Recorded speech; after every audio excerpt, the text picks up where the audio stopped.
तो अगर चाहते हो कि आनंद बना रहे तो अपने गोविंद पर विश्वास करो। माथे पे तिलक, गले में कंठी, हाथ में कलावा, मुख में भगवान का नाम, ये सच्चे भक्त की पहचान होनी चाहिए। दुनिया छूट जाए पर ये चार काम कभी नहीं छूटने चाहिए। हमें तिलक लगाने में संकोच होता है, हमें तुलसी पहने, लोग क्या कहेंगे। दिल्ली वालों को नहीं होता, आजकल तो दिल्ली वाले चकाचक खूब तुलसी पहनते हैं। और भगवान कृपा करे आपसे सब पूरा जहां सीखे। लेकिन अभी मैं देख रहा हूं कईयों के माथे पे तिलक नहीं दिख रहा, वो तिलक प्रारंभ करो। नैमिषारण्य में सौनकादिक ऋषि विराजमान है, और सौनकादिक ऋषि विराजमान होकर सूत जी महाराज को आया हुआ जब देखा तो उन्होंने उनका स्वागत किया, सत्कार किया, और उन्होंने कहा कि महाराज अज्ञान ध्वांत विध्वंस कोटि सूर्य समप्रभ सूताक्षाई कथा सारम मम कर्ण रसायन। आप लोगों के घरों में भी अंधेरा होता होगा शाम को, होता है? होता है कि नहीं? क्या करते हो फिर? हैं? लाइट जलाते हो? लेकिन बिना लाइट के काम कर सकते हो क्या अंधेरे में? रोटी बनाना, खाना खाना या इत्यादि जो भी, सोना, पढ़ना, पढ़ाना संभव है? जवाब दीजिए। तो इसके लिए क्या चाहिए? अंधेरे में काम करने के लिए क्या चाहिए? अच्छा बताओ, घर तन के बाहर ज्यादा अंधेरा है कि तन के भीतर ज्यादा अंधेरा है? बॉडी के आउटसाइड के बॉडी के इनसाइड? डार्क कहां है सबसे ज्यादा? काम कहां से चलेगा, बाहर से कि भीतर से? वहां तो काम भीतर से ही चलेगा ना। यहां तो संसार का काम तो फिर भी चलेगा कि लाइट जला लिया, कि मोबाइल की टॉर्च जला दिया, जो भी किया, लेकिन जब भीतर अंधेरा होगा वहां काम चलने वाला नहीं है। जैसे यहां कोई कार्य करना अंधेरे में तो उसके लिए बहुत जरूरी है कि लाइट जलाएं, वैसे ही जब मन में अंधकार हो तो ज्ञान का दीपक जलाना ही पड़ेगा। जब तक ज्ञान का दीपक नहीं जलेगा कल्याण नहीं होगा।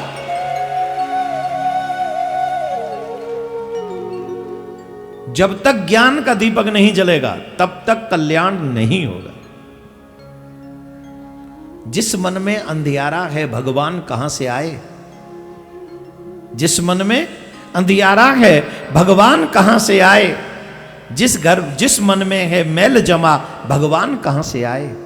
ज्ञान का कोई दीपक जला के देख ले, आ जाते हैं श्याम कोई बुला के देख ले, आ जाते हैं श्याम कोई।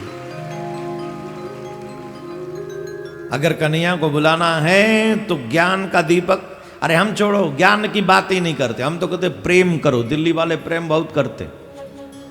राइट पर्सन से प्रेम करो तो परमात्मा मिल जाए, और रॉन्ग पर्सन से प्रेम करो तो 35 टुकड़े हो जाए। हंसिएगा नहीं, सोचिएगा, सोचिएगा। अगर राइट पर्सन से, अपने गुरु से प्रेम करो, संतों से प्रेम करो, उनके चरण पकड़ लो, तुम्हें परमात्मा मिल जाएगा।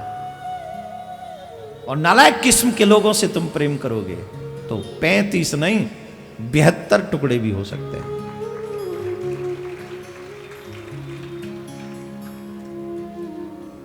अब बताओ, ये दोनों ही प्रमाण तुम्हारे आगे हैं। ध्रुव जी ने प्रेम किया नारद जी से, भगवान मिले कि नहीं मिले? जवाब दो। प्रहलाद जी ने प्रेम किया नारद जी से, भगवान मिले कि नहीं मिले? मीराबाई ने अपने गुरु से प्रेम किया, भगवान मिले कि नहीं मिले? और अभी श्रद्धा ने किसी से प्रेम किया, 35 टुकड़े हुए कि नहीं हुए? जवाब दो, हुए कि नहीं? अगर ना भी हो, तुम्हारा मन संसार में लगा तो भी तुम्हारे टुकड़े टुकड़े ही होने वाले हैं। रीजन, संसार वाले तुम्हें तार नहीं सकते मारने के सिवा। जवान बहन बेटियों से निवेदन करूंगा, पापी लोगों की नकल मत करो। ये बुरे लोग तुम्हारे काम आने वाले नहीं हैं।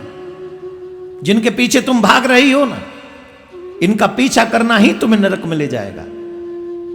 तुम्हें भागना है तो अपने माँ बाप के दिए हुए संस्कारों के पीछे भागो, जहां से तुम्हारा विकास हो और तुम्हारे माँ बाप का सम्मान हो। ये जब तक तुम्हारे चेहरे पे लालिमा बनी रहेगी, जब तक तुम्हारी जवानी बनी रहेगी, तुम्हारे पीछे 4 गुंडे पड़े ही रहेंगे, तुम्हारे प्रेमी बनेंगे, तुम्हारे झूठे वेल विशर्स बनेंगे। कोई बड़ी बात नहीं है, अभी नहीं हो रहा, पहले से ही होता आया है। जब जवानी आती है 10, 20, 50 लोग वैसे ही झूठे प्रशंसक बन जाते हैं, लेकिन जब समय निकल जाता है तब जवाब दो। यही जवानी जब बुढ़ापे में बदलती है तब क्या होता है? ईमानदारी से बताओ, कोई नंबर छोड़ो, ये भी पूछने आता है कि तबीयत कैसी है। ऐसे लोगों से प्रेम करोगे तो फंसोगे ही, क्या होगा? इसलिए प्रेम अगर करना है तो मेरे गोविंद से करो। इतना प्रेम करो, इतना प्रेम करो, जब भी आंखें बंद करो तो सिर्फ कृष्ण के सिवा कोई और दृष्टिगोचर ना हो, कोई दृष्टिगोचर ना।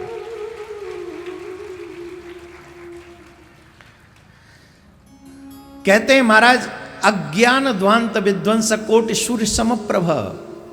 आपका जो ज्ञान है वो करोड़ों सूर्यों के समान है, हमारे अज्ञान रूपी अंधकार का, तिमिर का नाश करने वाला है। कृपा करके बताइए, यही घोरे कलो प्रायो जीवस्यासुरताम गतः। ये जो कलयुग के लोग हैं ये घिरे पड़े हैं, फंसे पड़े हैं, कलयुग ने इनको जकड़ रखा है। ध्यान से सुनना, जो लोग कहते हैं ना कि हम कथा में नहीं जा रहे, हमारा मन कथा में नहीं लगता, ये उनकी मर्जी नहीं है, ये उनके पाप का प्रभाव है। पाप आने नहीं देता उन्हें कथा में, पाप चाहता ही नहीं कि वो आए कथा में, वो पहुंचे कथा, पाप नहीं चाहता। क्यों? अगर वो आएंगे तो पाप को नष्ट होना पड़ेगा। अब बताओ, तुम नष्ट होना चाहते हो? जवाब दो।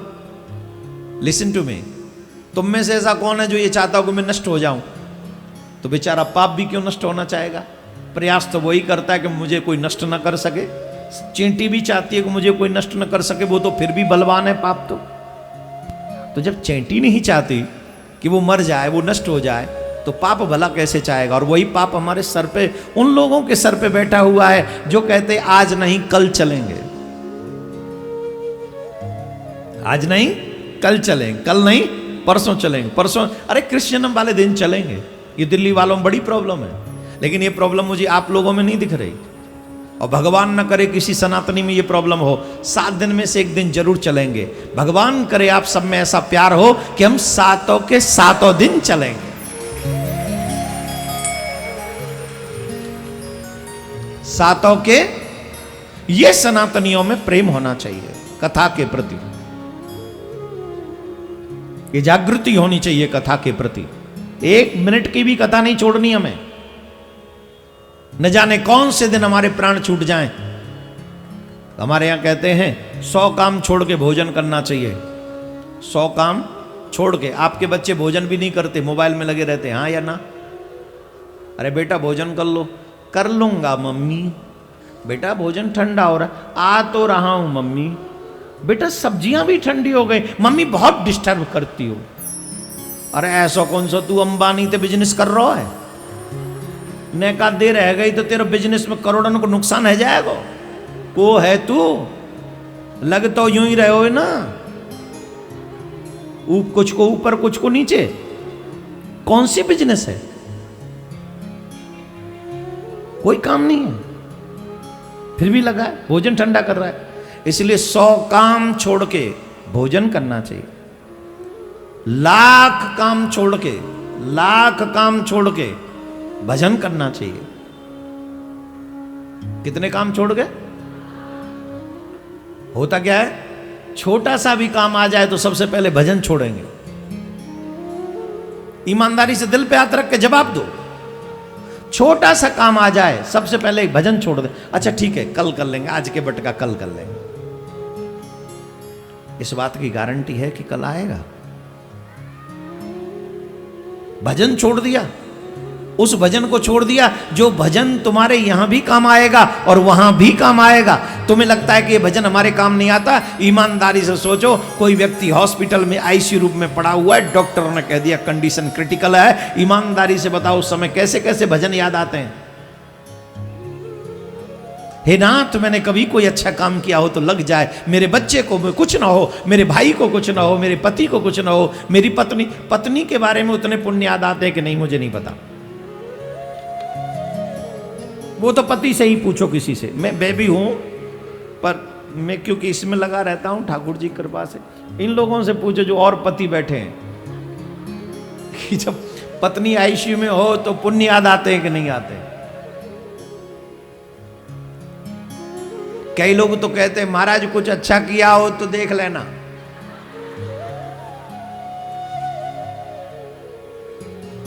और यही पत्नियां हैं जो हमारे घर को स्वर्ग बना के रखती हैं। ये देवियां ना हो तो घर शमशान हो जाए। ये देवियों की वजह से हमारे घर घर हैं, हमारे घर स्वर्ग हैं। लक्ष्मी आ जाए तो पैर पीछे कर लो।